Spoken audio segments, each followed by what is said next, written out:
Mahisagar Indore Ahmedabad national highway ઉપર લોકો દ્વારા ચક્કાજામ કરવામાં આવ્યો। બાલાશિરોના વડદલા ગામ પાસે સ્થાનિક લોકોએ કર્યું ચક્કાજામ। રોડ પર પડેલા મોટા ખાડાને કારણે કરવામાં આવ્યું છે ચક્કાજામ। ઠેર ઠેર રોડ ઉપર પડેલા ખાડાના કારણે અનેક મૃત્યુ પણ થઈ રહ્યા છે। હાઈવે ઓથોરિટીને લેખિતમાં જાણ કરવા છતાં પણ ખાડા પૂરવામાં ન આવતા આખરે ચક્કાજામ ગામ લોકોને કરવું પડ્યું। હાઈવે ઓથોરિટી ખાડા પૂરવા લેખિતમાં નહીં આપે ત્યાં સુધી ચક્કાજામ રહેશે। તાત્કાલિક ધોરણે મોટા ખાડા પૂરવામાં આવે તેવી ઉઠી માંગ। બાલાશિરોર અને વડદલા ગામ લોકોએ કર્યું ચક્કાજામ। રોડ પર પડેલા ખાડાના કારણે એક્સિડન્ટની ઘટનાઓ વધી। આ વિકટ સમસ્યાને લઈને તંત્ર ક્યારે એક્શનમાં આવશે? વાહન ચાલકોમાં અકસ્માતનો ડર। રાજકીય આગેવાન અને સ્થાનિક તંત્ર ક્યારે પગલાં લેશે એવા સવાલો ઊભા થઈ રહ્યા છે। ખાડા પૂરવામાં ન આવતા આખરે ચક્કાજામ ગામ લોકોને કરવું પડ્યું છે। જોતા રહો ભારત ટાઈમ્સ ન્યૂઝ। વારંવાર લેખિત મૌખિક ટેલિફોનિક રજૂઆત કરવા છતાં છેલ્લા 10 દિવસમાં અહીંયા 2 નિર્દોષ યુવાનોના ખાડાઓમાં પડીને મોત થયા છે અને બીજા 5 લોકોના ફ્રેક્ચર થયા છે। તંત્ર હાઈવેનું ઓથોરિટી ગોળ નિંદ્રામાં ઊંઘે છે। ના છૂટકે અમારે રસ્તા પર ઉતરીને રસ્તા લોકો આંદોલન કરવું પડ્યું છે। બધાને ખબર છે કે highway authority of national highway authority of ઇન્ડિયાએ આજ દિન સુધી જે બોગસ કામ કર્યું છે, બોગસ કામના કારણે વારંવાર અકસ્માતો થાય છે અને અકસ્માત થવાના કારણે ઘણા વ્યક્તિઓના અહીંયા નિર્દોષ વ્યક્તિઓના મોત થયા છે।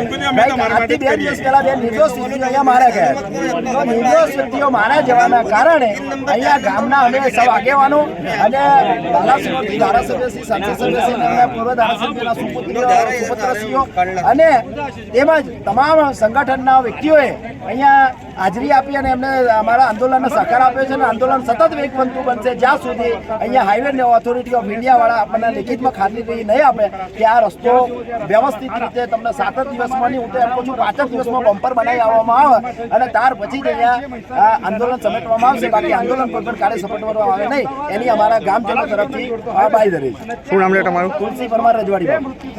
અમદાવાદ ઇન્દોર હાઈવે ઉપર છેલ્લા કેટલાય સમયથી મસમસા મોટા ખાડા પડી ગયા છે। એ ખાડાઓના કારણે કેટલાય રાહદારીઓના, કેટલાય ગાડી ચાલકોના મૃત્યુ થયા છે। આ ખાડાઓના કારણે ભારે વાહનો વારંવાર પલટી મારે છે। પલટી મારવાના કારણે અંદર બેઠેલા પેસેન્જરો, ડ્રાઈવરો આને ખૂબ મોટું નુકસાન થાય છે।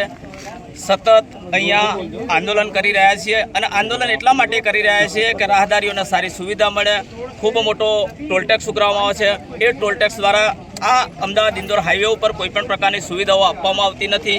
અમારી સમગ્ર લોકોની એક જ માંગણી છે કે જ્યાં સુધી આ રસ્તાને રિપેરિંગ કરવામાં ના આવે ત્યાં સુધી ટોલ ટેક્સમાંથી મુક્તિ કરવામાં આવે અને હાઈવે ઓથોરિટી, સ્થાનિક તંત્ર, સરકારના પ્રતિનિધિઓ અહીંયા આવી અને અમને એક જ ખાતરી આપે કે આવનાર દિવસોમાં આખોય રસ્તો ડામર નહીં પણ સીસી રોડ બનાવીશું એવી ખાતરી આપશે તો અમે અહીંયાથી ઊભા થવાના છીએ।